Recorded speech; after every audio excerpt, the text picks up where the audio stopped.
Well, nandito kami sa tuktok ngayon ng this is part of Cordillera or Mount Banahaw. This place is part of Santa Maria, Laguna. Malapit lang actually ito sa Siniluan. And ito ang tambayan ng mga riders. Oh, pinakamagandang mater. Kilometer 90. Little Baguio Botanical Garden. This is a botanical garden na marami pang gumagawa at maraming kagandahan. Maraming naman tambayan at marami na rin nagtatambay dito. It's all beautiful.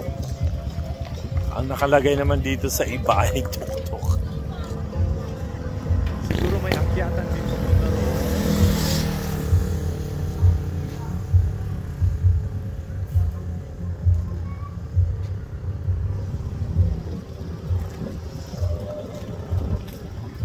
Ito kahit maaraw ay malamig pa rin ang hangin. That's why this is called Little Baguio. Maraming mga pine trees actually lined sa highway. Beautiful. Maganda na mga kalsada. Kita mo mga riders, dito sila nagdadaan at dito sila nagpapahinga. Ginagawa pa actually yung lugar, so hindi pa masyadong bababa. Dahil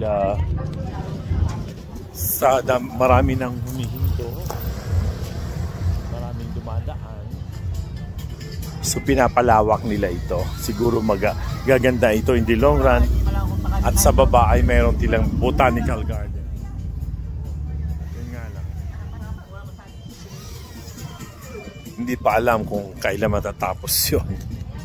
Pero it's still beautiful.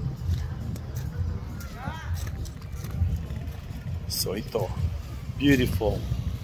That's all for today.